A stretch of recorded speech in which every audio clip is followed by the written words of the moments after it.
One.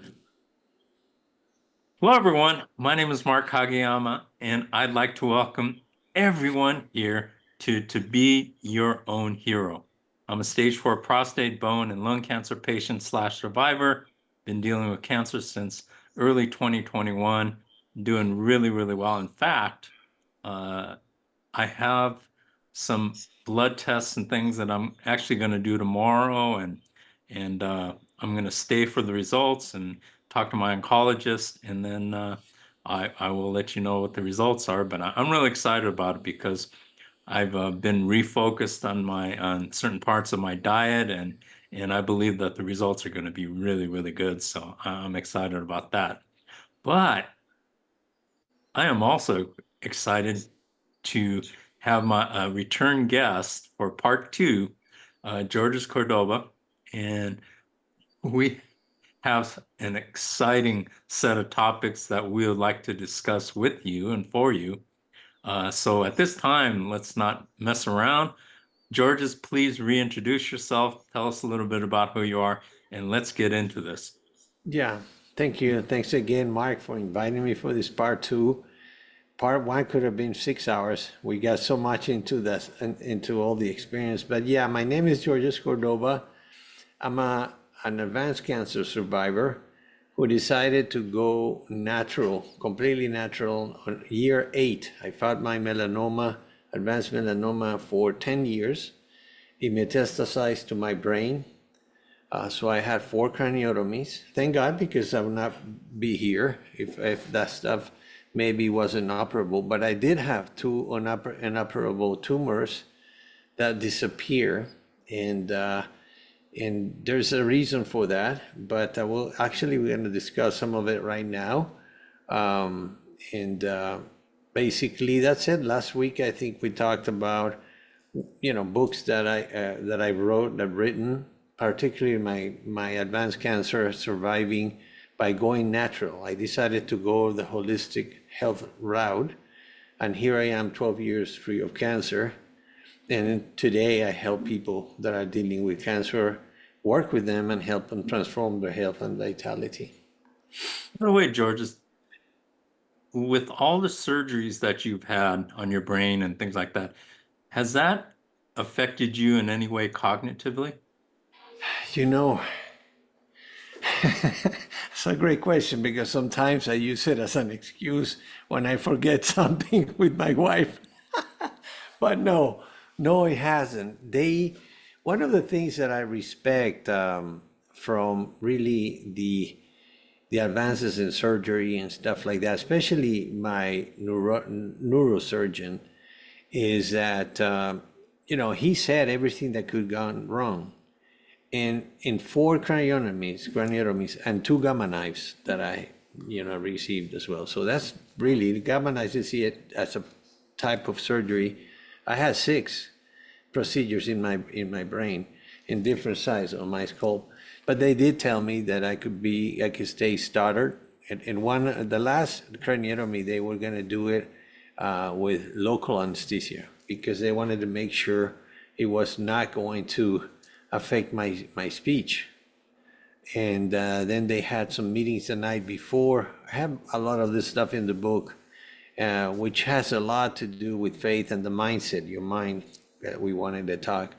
But at the end of the day, no. And they told me I would have some amazing cavities from the surgeries. And I don't have so many. You asked me the other day that you couldn't see them. I do have several scars in my brain and in other parts of my body, but no, it didn't affect me. And I'm so grateful for that, because it's something that you could call it lucky and stuff, but I was really connected to the source. Yeah, it's miraculous. Yeah, they have no doctors say, oh, spontaneous remission. No, there's got to be, why? What caused this stuff? So, yeah. Wow, that's fabulous. Absolutely fabulous. I'm gonna have to remember that that excuse. I'll think of Say, hey, did you forget the milk? Oh my God, I just chemo brain. Yeah, yes. I've never Oh, used but that, by the way. So if anybody watching this sees that, you'll know the answer. yeah. Anyway, we're discussing before we got on a really, really important subject. And I think it's a subject that's not really talked about. I've never heard it talked about anywhere. And so we want to bring it out for everyone. So, and it has to do surrounding the beginning of a cancer journey.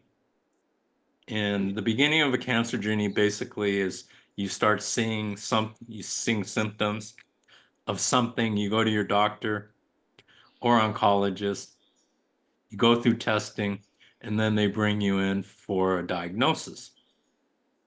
And so let's kind of start there because this is something I think that's people should know. Whether you've had cancer or have not had cancer, it's I think this is really important information. So the oncologist brings you in to give you your diagnosis, and whatever they tell you, it's usually, if you've been going through testing, particularly in my case, test after test, months of testing, you know something is not right. I mean, you just know because if you're doing a lot of testing, they found something and they want to explore and they want to see where the cancer has traveled. So once you come in for the diagnosis, I think so many doctors, and I've discussed this with doctors, need a gentler approach to give the diagnosis. But however it's given to a person, it's something that needs to be dealt with either way. Whether they are good at delivering the diagnosis or not. It does, that's not important. What's important is the way we approach that message. So, George's, what are your thoughts? And we'll have a discussion on this. What are your thoughts once a person is given a diagnosis, whatever it may be? Hey, let's say I'm the oncologist, you're the patient, and I tell you, hey, George's, I have I had, in fact, we did a interview with a gentleman named Michael Permack.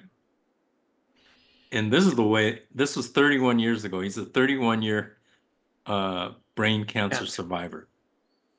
And he was brought into the office and they told him, hey, I've got good news for you. And so Michael goes, oh, really? He goes, I was thinking you were going to give me bad news. And he said, well, here's the news. You have a benign tumor in your brain and you have 2 years to live. And he thought, how is that good news? And so no matter what the diagnosis is, what are your thoughts as far as how a person should prepare their mind, his or her, for a cancer journey? Let's talk Yeah. about that. It's an amazing question. We talked a little bit before we started, but in my case, real quick, it wasn't tests. It was a lesion that I have on the top of my skull, and it was itching for a while. I was playing tennis or I would go surfing, and I kept scratching. I had long hair, and then one morning on Sunday morning, I we were at the pool with the kids at the house, and I scratched and I was bleeding. So I called my wife. She's she's an ultrasound tech and X-ray radiologist. So, but she looked at it and she goes, Georges, I don't like this. I don't like that. It's not just, I thought it was a pimple or something. And he goes, no, we have to call a dermatologist It was Sunday. So on Monday morning, she called the kids dermatologist. She was booked, and she was well known in Miami, Florida. I was living there at the time. So she told the assistant to call her whenever there was an opening, because what I had, it didn't look good. It actually looked like melanoma. And that's part again of what my journey was on Tuesday morning. Actually on Monday evening. Now, Tuesday morning, she called and says, look, there's an opening tomorrow, Wednesday, at 8:30 in the morning. So we were there. And when I was waiting, and she comes in and she looks at my stuff and she goes, do you mind if I show the residents are coming today here? And I go, oh my God. She wants to Can you show us. describe can you describe what it looked like? Yeah, in my case, melanoma, by the way, it's the worst form of skin cancer, and actually, it's even more dangerous than pancreatic cancer because it's unpredictable and very aggressive. But the way you know, and this is a great question, Mark, is it looks like a freckle, but it's much darker, and it's not like perfect round. It looks like a map. When you see something like that anywhere in your body, uh, go to the dermatologist as soon as possible, because most likely it's melanoma. Another thing, since you mentioned that, it typically, people think that it's because of the UV, the sun exposure and stuff, which has a lot to do with. But what is incredible is that if you go to the dermatologist, the first thing that they do for prevention is look under your arms, by your coccyx, and below your feet, like on the sole of your feet. And so I always ask why. He said, well, you're accumulating radiation through your life, and if for some reason it actually manifests first in there. And that's why it's so dangerous, because once it's in your bloodstream, it's really tough to stop, which is what happened to me. But going back to the diagnosis, when she brought these kids in and she started to show, you see, it's irregular, this and that, and it looks ulcerated, and because I was basically scratching all the time, thinking that it was nothing. And so that's when my fear started. I'm thinking, this is not good. And that was Wednesday. On Thursday morning, I'm in the office, and my assistant comes in to my office and says, look, Dr. Travers, it's on the line. And I almost froze. I knew she had not some good news. And that was it. He goes, Mr. Cordoba, just calling you to let you know that you have melanoma, malignant melanoma. It's ulcerated. And here, I recommend these two guys to go see him immediately.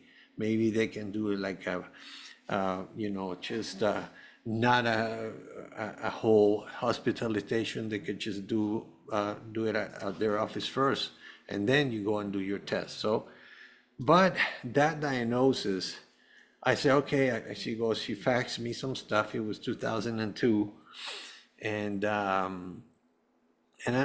also I already had some emotional stuff because I lost my mother from cancer 3 weeks before my diagnosis. And but when she gave me the news, I froze. I was just speechless. I didn't panic at the moment, but I froze. And then almost immediately I went through this emotional roller coaster and mental, like what was going to happen with my family. My kids are young, they're very young, and this can't be. There's got to be a misdiagnosis. I mean, just my mind, I was just sitting there thinking maybe 200,000 thoughts a minute, and just why me? Why me? I started becoming a victim at the moment, and that lasted basically the whole morning. And so I called one of the doctors that was against me going off chemo and radio.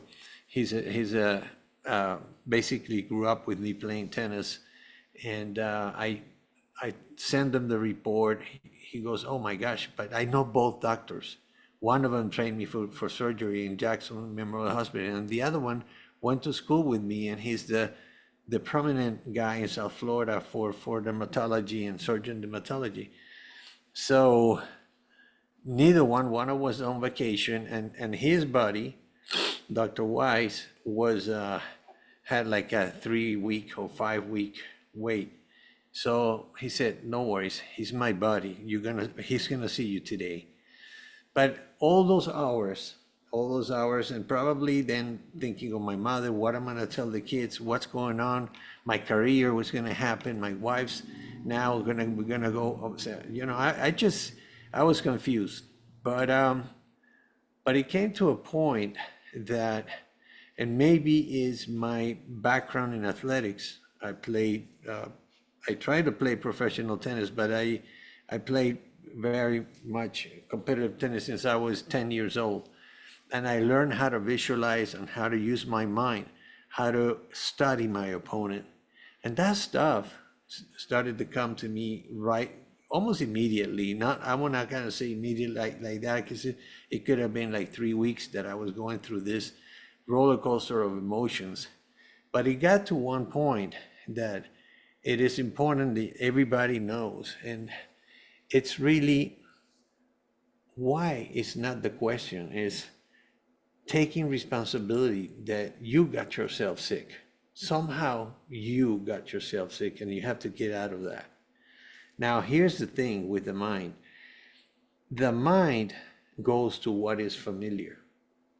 And what is familiar to all of us, especially when we're in this state of shock, is okay, you know, and even my family, you know, God, we got this great oncologist, you're gonna go to him and this and that, and we just follow because we are trained that that's the only solution that exists, even today, when we have really made some great leaps of openness to alternatives, like I did, but for me it was a couple of years back, a decade and a half, and so the mind not only is familiar for us to do that, but somehow we grew up fearing cancer.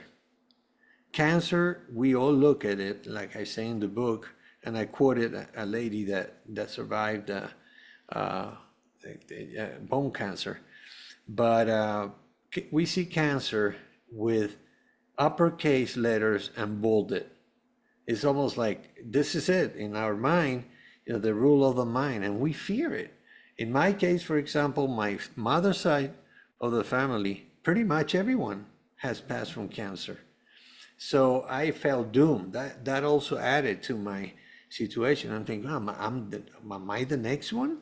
You know, and it can't be. I have 5 young children and the whole thing. So it came to a point, and this is where I think the tennis came up, that I say, okay, this is my fault.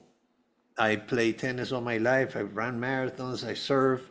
I'm in the sun all the time. And I never use caps. I use bandanas all the time. Even surfing sometimes, you know, but it was bandanas.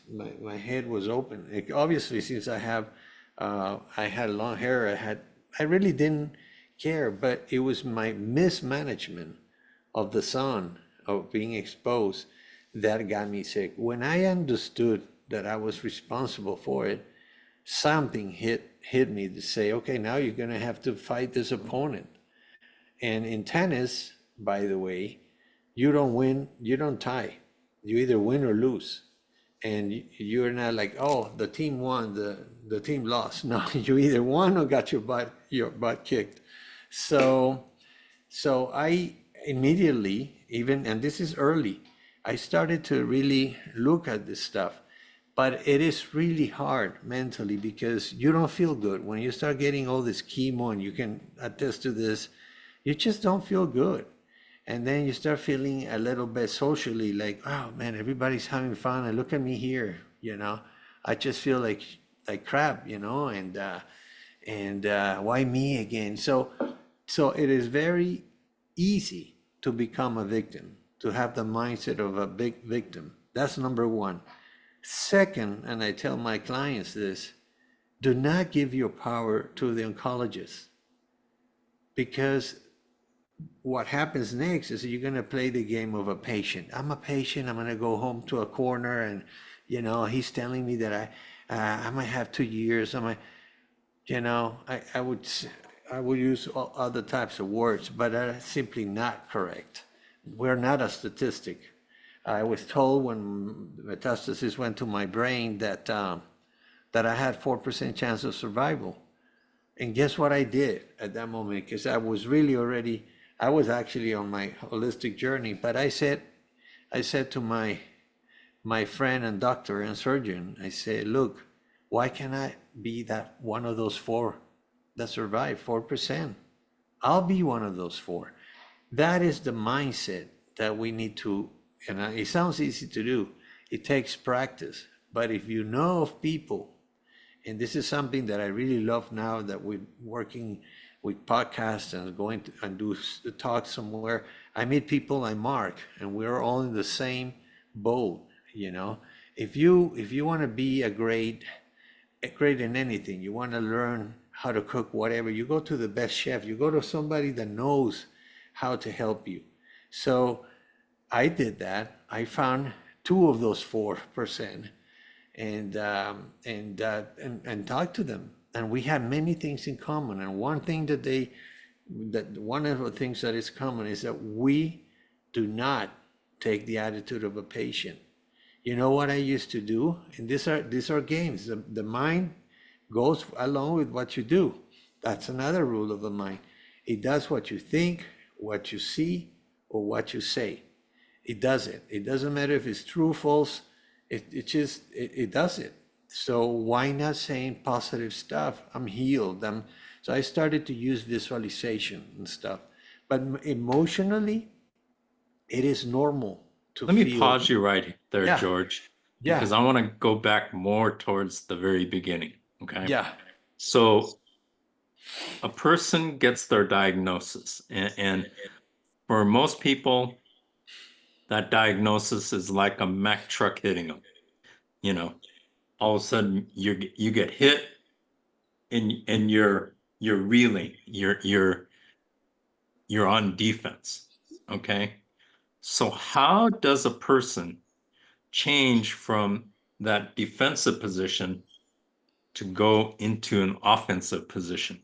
And you could relate it to tennis or however you want to relate it, but I think that pivoting, Yeah. that mindset change is one of the most important things that a person could do Absolutely.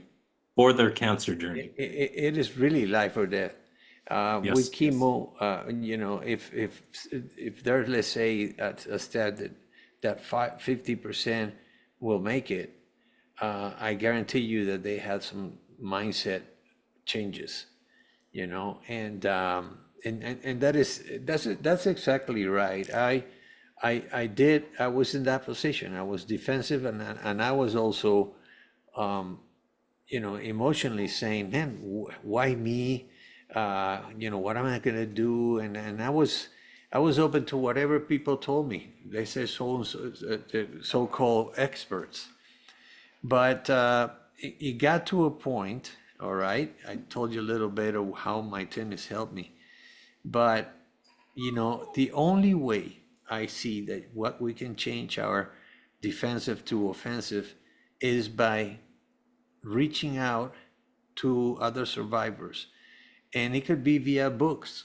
One book that was really important for me was reading It's Not About the Bike by Lance Armstrong.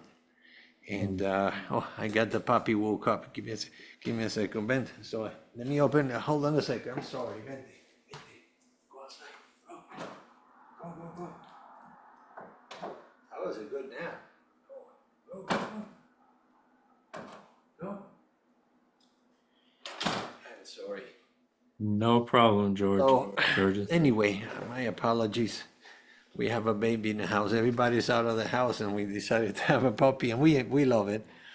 But one of the things that really helped me was to keep my mind positive by reading books of survivors, I have several that I can, there's no place like hope. There's one from this. She ended up passing away, but she survived cancer for bone cancer for over 25 years, and she was already, I don't know, when she was diagnosed, she was 50 or 55. So, I mean, most likely she basically passed from age. And so that is one way. The key is to look for ways to not be one of the of the herd, and that is, yeah, listen to your doctor in the part that is medical and stuff, but everything else, you are responsible for it.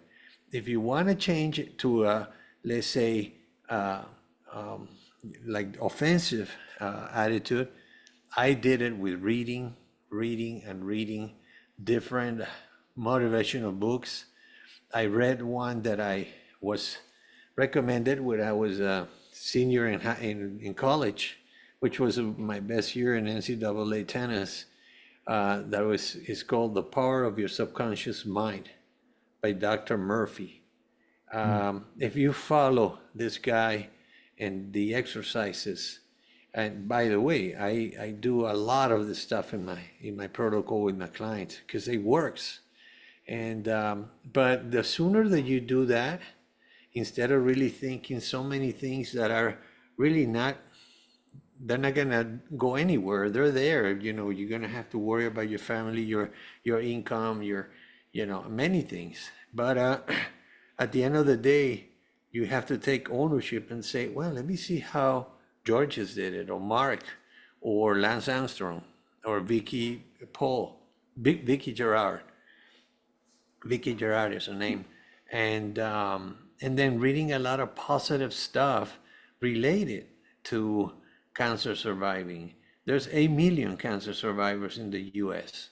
this year. I mean, in the last few years, and a good portion of them decided to go natural. Many don't. My clients in 7 years, only 3 have decided to go completely natural, but they had excellent results because they opened their minds to actually change the mindset to other alternatives.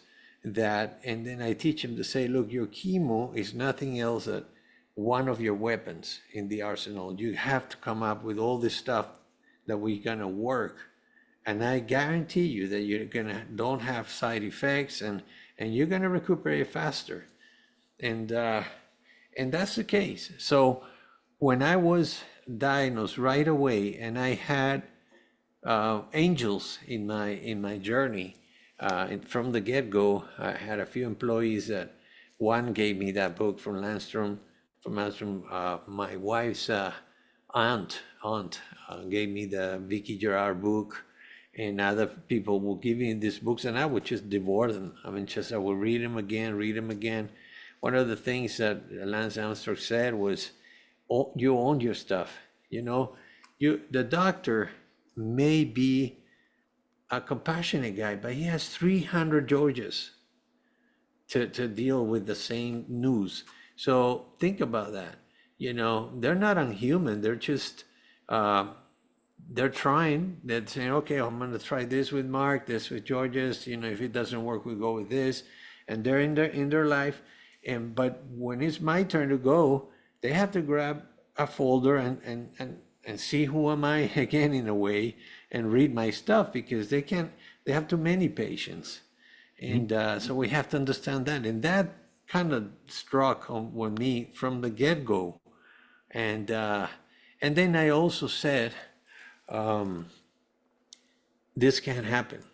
I was just in a way mad with God in my case, and said, how can you do what's going on here? You give me the blessing of 5 kids, and now I'm a good Christian. I go to church. I take the kids to we help. We take them to shelters in Miami and this and that. I mean, we're happy. We're doing great in our careers, and boom, you hit me with this. Why? And so from the get-go, we have to realize that, and I can say it now pretty easily, but it wasn't that like you said, nobody wants to hear the diagnosis of cancer. But at the end of the day, I realized, and I was not on my holistic journey yet, that for some reason I began to, with my visualization stuff, I began to believe that this stuff didn't happen to me, it happened for me. That there was something bigger, bigger after, I would beat this opponent. And that's how we have to see it. Because if we created the disease, we have the power within to undo it. We do, guys, we do. And Mark had, what are we going to talk today? This is the topic. This is life or death in a way. Yes, Your yes. mental set, attitude, and how you work and get motivated instead of hearing people, oh, poor you, because that's another thing. Family, friends, oh, how you doing, Georges? How you doing, man? Like they already put you in the cemetery because they Yeah. have the same belief, you know. So I would protect myself. If you have a chance to read my book, you're gonna love it because of the things that I did. And then I said, there's gotta be a science on this, kind of like dispensa. And I studied it, and I became, I got my diplomas on all these things because it is a reality. Yeah.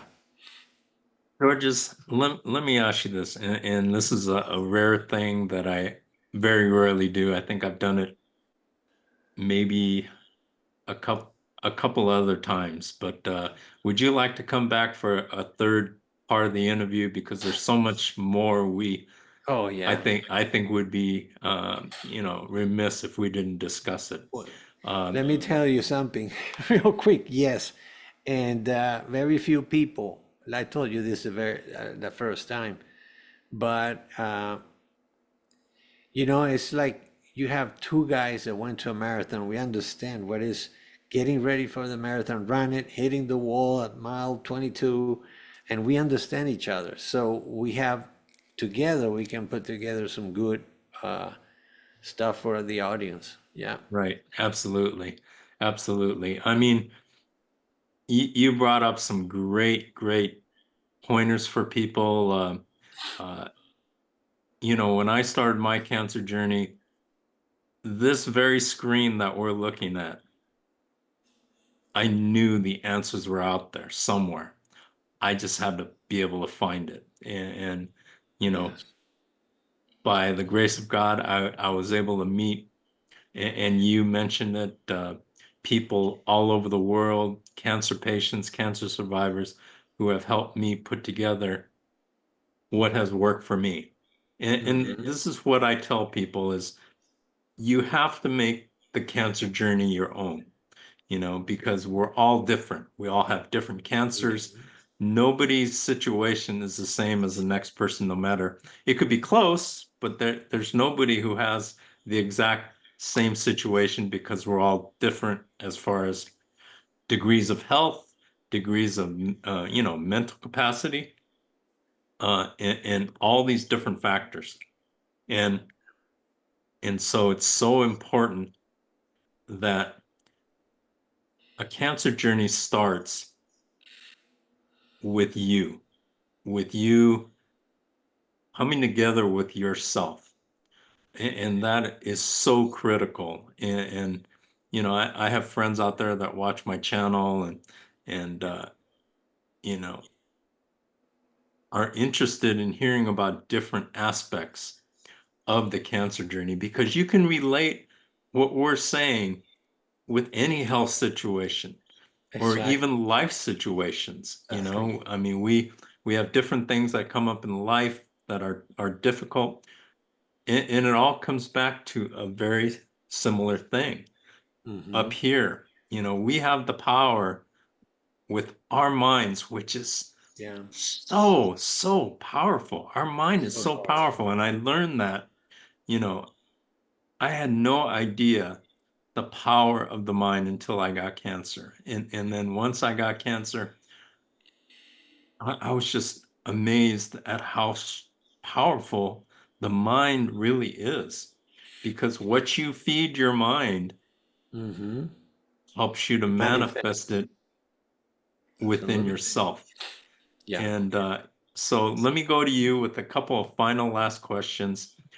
What is your final thought that you'd like to leave everybody for this interview? And then I've got one last question for you.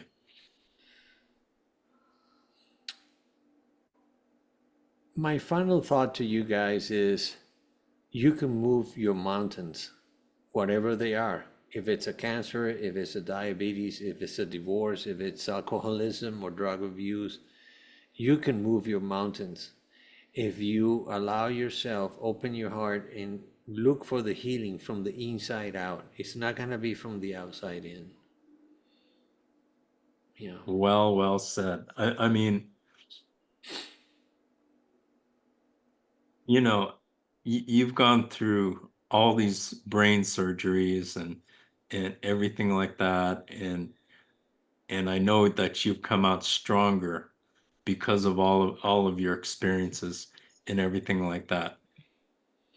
Um, And what's yours? Your thought. You said you had one. I just firmly believe that we all have the answers within us. It's just a matter of having the ability to tap into it and focus to the point where you could visualize it. And part of the problem with the cancer journey is so many people are going to come to you and offer you their suggestions, and Oh, they're well-meaning and everything like that, mhm. but you need to be like a racehorse, and Yes. you need to put those blinders on and figure out your particular course that I mean, I had my wife, during my cancer journey. She says, "No, you got to do it this way." I said, "No, I'm going to do it my way," you know, and be firm about it. And once you figure that out, stick with your plan. You could always change it and alter it, but you can't let everybody who walks in front of your path change your mind and Yeah. guide you in a different direction. You've got to be focused, and you've got to believe And in it, what you're doing. yes, So, and it takes practice. I would love to maybe on part three talk about we're talking about the mental component, but there is also the emotional component. And from the spiritual perspective, I will offer you guys the miracle formula. You mentioned that it was a miracle, and I agree it was a miracle. 4%, they have wife only four, and why they survived. And I'll share my perspective of learning to receive. It's a lot easier to give than to receive, and why. But the more you open yourself up to receive, and there's scripture for this, and we could talk about that because it is a holistic approach. We need to kind of like clear the physical clutter, emotional clutter, the mental clutter, and the spiritual clutter. But there's things that are going to happen, like what we discussed today. I mean, Mark probably had the different. I mean, in his case, he already started with a bunch of tests. In my case, it was just that biopsy in my skull, and then the biopsies and the tests, and not the PET and the CT and this. So and then you are there in the middle saying, what the hell? I was fine playing tennis at noon. And look where I am today. That life change also. I mean, this is an amazing topic that I'm glad that you brought it up, because it's really the first one that we need to really tackle. And my advice on that is find yourself now with technology and digital stuff, thanks in a way, in a big way, to COVID. You can reach out to folks that will gladly open the door and tell you how they did it, because I mean, to survive something like this, or beat the odds and not sharing it with people, it's a sin. What it's like, yeah, and that's what I do all the time. Trying to tell people, hey, look, you can move your mountain too. Absolutely, absolutely. George, it, it's been an absolute honor. And Likewise. we're gonna do another part three. So I just want to thank you for sharing this Yes. really, really important subject with Yes. everyone because Yeah. it's so important and if there's one thing that I want to impart on people is, you know, advocate for yourself. Take control of your journey Yeah. because it's so important that you don't give your power away to your doctor, your oncologist, or whoever it may be. Control your journey. And Mm-hmm. the ones that people that do that I've seen are more oftentimes not successful Mm-hmm. in their cancer journey because the goal is to live. And, Mm-hmm. and Amen. and that life is for the living. If we're on this earth above ground, breathing, have the ability to open our eyes in the morning, there is hope and there's a chance. And I love so, that. yeah, absolutely, absolutely. And, it's so important that we realize that and realize what a gift that we all have, and, even when I was really, really sick, I was okay with that because I accepted that on a daily basis. And I still do that to this day, accept uh, who I am today. And who I am today, looking in the mirror, may not be the same as who I am tomorrow. And it's so, so important to accept yourself and to care about yourself and to love yourself enough so that you want to fight and that you want to live. Mm-hmm. Georges, thank you so much. We're going to Thank come you. back for part three. And thank you to everyone out there for joining us here at To Be Your Own Hero. Please like, subscribe, make a comment in the comment section. And I hope that you make the most out of each and every day that you're blessed with being on this earth because it is a privilege and an honor, and we should all treat it that way. And so take care, have a great week, and we will see you next week with George's Cordoba in part three. Thank you so much.